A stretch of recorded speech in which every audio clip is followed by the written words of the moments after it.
दिवाळी आली आणि आनंद देऊन गेली सुद्धा। दिवाळीचे 5 दिवस आपण अगदी आनंदाने साजरे केले। पण आता दिवाळी आली आणि दिवाळी गेली, आता ती पुढच्याच वर्षी येणार। आता काय करायचं? हा प्रश्न आणि या प्रश्नाची उत्तरे मी जी तुम्हाला देणार आहे आज, की जे काही महत्त्वाचे 15-20 घटक मी तुम्हाला आजच्या व्हिडिओत सांगणार आहे ते खरं तर खूप महत्त्वाचे आहेत, त्यामुळे शेवटपर्यंत व्हिडिओ नक्की पहा। दिवाळी जाता जाता मला थोडासा आवाज सुद्धा घेऊन गेलीये, त्यामुळे माझा आवाज नेहमीपेक्षा आज तुम्हाला थोडा वेगळा नक्कीच येत असेल। दिवाळी आली आणि थोडासा आवाजाचा सुद्धा त्रास देऊन गेली। सगळ्यांनाच दिवाळी गेल्यानंतर थोडाफार आवाजाचा घशाचा त्रास होतो, तसंच काहीच आहे। चला तर मग आपल्या डिव्हाइन टच या युट्यूब चॅनलमध्ये आपणा सर्वांचं मी विनया कुलकर्णी खूप मनापासून स्वागत करून दिवाळी गेली आता पुढे काय याबद्दल बोलूया। दिवाळी निमित्त आपण अगदी उत्साहाने खूप साहित्य काढलेलं असतं, म्हणजे जसं की लक्ष्मीपूजनासाठी आवर्जून दागिने काढलेले असतात, छोटे छोटे गोष्टी काढलेल्या असतात। कधी कधी आपण ते दागिने बँकेच्या लॉकरमधून आणलेले असतात आणि मग दिवाळी गेल्यानंतर आज ठेवू उद्या ठेवू करत ते दागिने वरच राहतात। कधी कधी तसेच वरती राहिले जातात, आता ठेवू मग ठेवू करत ते तसेच राहतात आणि मग नकळत याच्यातून काहीतरी गहाळ होण्याची शक्यता असते। त्यामुळे अगदी आता पहिलं टार्गेट ठेवावं की दिवाळीसाठी काढलेले जे जिन्नस आहेत, ज्या वस्तू आहेत, मौल्यवान वस्तू आहेत, त्या मोजून व्यवस्थित पुसून आणि व्यवस्थित ज्यातल्या त्यात भरून ठेवाव्यात आणि ठेवल्याची खात्री करावी। तसंच आपण दिवाळीसाठी लाइटिंगच्या माळा, सजावटीचं साहित्य, बरंचसं काही काही आकाशकंदील वगैरे असं बरंचसं काही काही साहित्य जे फक्त दिवाळीलाच वापरत असतो, तर असं जे साहित्य असतं तर एक मोठा बॉक्स करावा आणि त्या बॉक्सवरती चक्क लिहावं दिवाळी साहित्य आणि त्याच्यामध्ये दिवाळीचं हे सगळं साहित्य भरून ठेवावं, की जेणेकरून आपल्या सामानामध्ये जेव्हा आपण हे बॉक्स ठेवतो तेव्हा बरोबर दिवाळीच्या वेळी तेच साहित्य आपल्याला काढलं की शोधाशोध करावी लागत नाही आणि शोधाशोध वाचली की अर्थातच मनस्ताप सुद्धा नक्कीच वाचतो।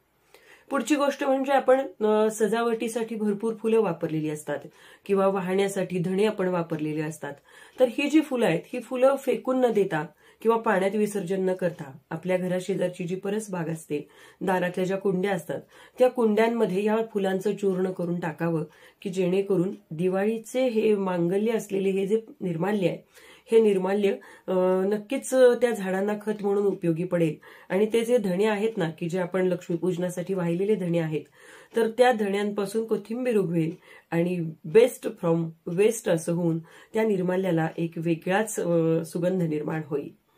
दिवाळी निमित्त आपण वेगवेगळ्या आकाराच्या वेगवेगळ्या रंगाच्या पणत्या वापरलेल्या असतात, तर त्यातल्या ज्या चिनी मातीच्या पणत्या आहेत किंवा ज्या खरंच जास्ती खराब झालेल्या नाहीयेत त्या ताबडतोब गरम पाण्यामध्ये भिजत घालाव्यात आणि ब्रशनी स्वच्छ करून त्या पणत्या स्वच्छ धुवून पुसून कोरड्या करून ठेवाव्यात आणि अर्थातच दिवाळी साहित्याच्या बॉक्समध्येच त्या ठेवाव्यात, म्हणजे पुढच्या वर्षी तो बॉक्स काढला की दिवाळीचं सगळं साहित्य ॲट ए टाइम मिळतं। दिवाळी निमित्त आपण जे काही फराळाचं केलेलं असतं तर हे फराळाचं साहित्य सुद्धा एव्हाना संपत आलेलं असतं, तर हे सगळे डबे रिकामे करावेत। ज्यांना कुणाला द्यायचं राहिलं असेल तर त्यांना देऊन टाकावं। बऱ्याचदा अनेक ठिकाणचं फराळाचं आपल्याकडे आलेलं असतं आणि आपल्याकडं बऱ्याच जणांना हल्ली बीपी शुगर असल्यामुळे खाणं होत नाही, तर ते पुढे जाऊन खराब होऊन अतिशिळ झाल्यानंतर कुणाला तरी वाया जाऊ नये म्हणून देण्यापेक्षा आत्ताच मोठ्या मनानं एखाद्या गरीब गरजूंना ते नक्की देऊन टाकावं। आणि हे करता करता इथून पुढे मुलांच्या शाळा अजून सुरू व्हायला एक 8-10 दिवस वेळ आहे, तर मुलांच्या या सुट्टीचा उपयोग काय करता येईल, कुठं फिरायला जाण्याचं काही प्लॅनिंग आहे का, यावरती सुद्धा फोकस हे करतच करावा। सणाच्या या 5 दिवसामध्ये आपण वेगवेगळ्या साड्या काढलेल्या असतात, कपडे काढलेले असतात आणि मग ते काढत असताना कपाट नकळत खालीवर झालेलंच असतं। त्यामुळं या साड्यांच्या घड्या करून ठेवणं, इस्त्री करून ठेवणं किंवा काही नवीन साड्या काढलेल्या असतात किंवा काही साड्या बाजूला पडलेल्या असतात त्यावरती काढणं, एकंदरीत काय तर या निमित्त कपाट आवरण्याचं सुद्धा काम मुलांना सोबत घेऊन करावं, की जेणेकरून मुलांना सुद्धा कपड्यांच्या घड्या घालायला येतात आणि मुलांना त्यांचं कपाट त्यांना आवरू द्यावं, की जेणेकरून त्यांना सुद्धा कपड्यांच्या घड्या घालणं, कपाट लावणं याला सुद्धा किती श्रम पडतात याची जाणीव मुलांना सुद्धा होईल आणि अर्थात वळण सुद्धा लागेल। दिवाळीचा सण झाल्यानंतर बऱ्याचदा आपल्या असं लक्षात येतं की मुलांना आणलेले फटाके बरेचसे शिल्लक राहिलेले आहेत।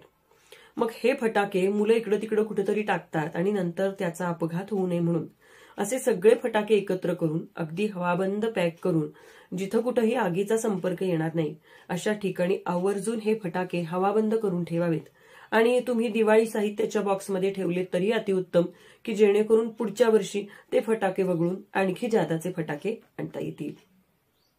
छोट्या छोट्या बालगोपाळांनी अंगणामध्ये सुंदरसा किल्ला केलेला असतो, त्या किल्ल्यावरती सैनिक असतात आणि हे सैनिक अर्थातच आपण विकत आणलेले असतात आणि दरवर्षी त्या किल्ल्यावरच्या सैनिकांमध्ये वाढ करावी असं म्हणतात. त्यामुळे हे किल्ल्यावरचे जे सैनिक आहेत ते सैनिक व्यवस्थित काढून ठेवावेत. एक थोडे दिवस किल्ला ठेवावा, पण त्याची भावना जपत थोडे दिवसांनी तो किल्ला बाजूला करून त्याचे दगड गोटे जे काही आणलेत ते योग्य जागी लावून द्यावेत. कारण आपण बऱ्याचदा किल्ल्याला भुयार केलेला असतो, गुहा केलेली असती, बिळं ठेवलेली असतात, तर त्या बिळांमध्ये काहीतरी जाऊन बसून पुढे काहीतरी अप्रिय घटना घडू नये म्हणून आपण अगदी किल्ल्याच्या भावनेचा विचार करत मुलांना विश्वासात घेऊन त्यांचे सैनिक सुद्धा त्यांना व्यवस्थित पॅक करून ठेवायला हवेत आणि किल्ला सुद्धा सोडवून त्याचं साहित्य व्यवस्थित लावावं. सुट्टीमध्ये अनेकदा पै पाहुणे आपल्याकडे येणं जाणं झालेलं असतं. पै पाहुण्यांनी आपल्याला काही गिफ्ट दिलेले असतात, तर त्यातले गिफ्ट बघायचे जर राहून गेलेले असतील तर ते गिफ्ट फोडून आवर्जून बघावेत. ते गरजेचे आहेत, ते वापरायला काढायचे आहेत की लॉफ्टवरती ठेवायचे आहेत, की त्याचं काय प्लॅनिंग करता येईल याचा विचार करून ते गिफ्ट सुद्धा सॉर्टिंग करून व्यवस्थित जिथल्या तिथं लावून ठेवावेत. बऱ्याचदा चिवड्यामध्ये मसाला उरलेला असतो आणि आपल्याला गृहिणींना हा मसाला टाकून देवत नाही. तर या मसाल्याच्या चिवड्यातला जो मसाला उरलेला आहे त्याचं काय करायचं याचा मी एक वेगळा व्हिडिओ करणारच आहे, तर तेव्हा तो व्हिडिओ जरूर पहा. तोपर्यंत तुम्हाला जर काही वेगळी कल्पना सुचली असेल की आपण या चिवड्यातल्या मसाल्याचं काय करू शकतो तर ती जरूर तुम्ही कमेंट करून कळवा, की जेणेकरून आपल्या सगळ्या मैत्रिणींना सुद्धा ती कळेल. आता सगळ्यात महत्वाची गोष्ट म्हणजे आपण या संपूर्ण दिवाळीच्या फेस्टिव्ह सीझनमध्ये अगदी हौसेनं खूप सजावट केलेली असते, पै पाहुणे आलेले असतात, या सगळ्याच आपण फोटोशूट केलेलं असतं आणि नंतर होतं काय, हळूहळू हे फोटो नकळत आपल्याकडून डिलीट होतात.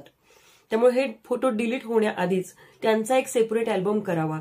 शक्य असल्यास सगळे फोटो एकत्र घालून एखादा व्हिडिओ करावा किंवा एखाद्या ड्राईव्हवरती ते सेव्ह करावेत, लॅपटॉपला सेव्ह करावेत, पेनड्राईव्हला सेव्ह करावेत, योग्य ठिकाणी ते सेव्ह करावेत आणि मग मोबाईलची जी मेमरी आहे ती एकदम फ्री करावी. कारण बऱ्याचदा मोबाईलची मेमरी भरते आणि त्याच्यामुळे मोबाईल आपला थोडासा त्रासदायक झालेला असतो, थोडासा स्लो झालेला असतो आणि यातला एखादा फोटो गेला की आपल्याला वाईट वाटतं, अरे हा फोटो गेला.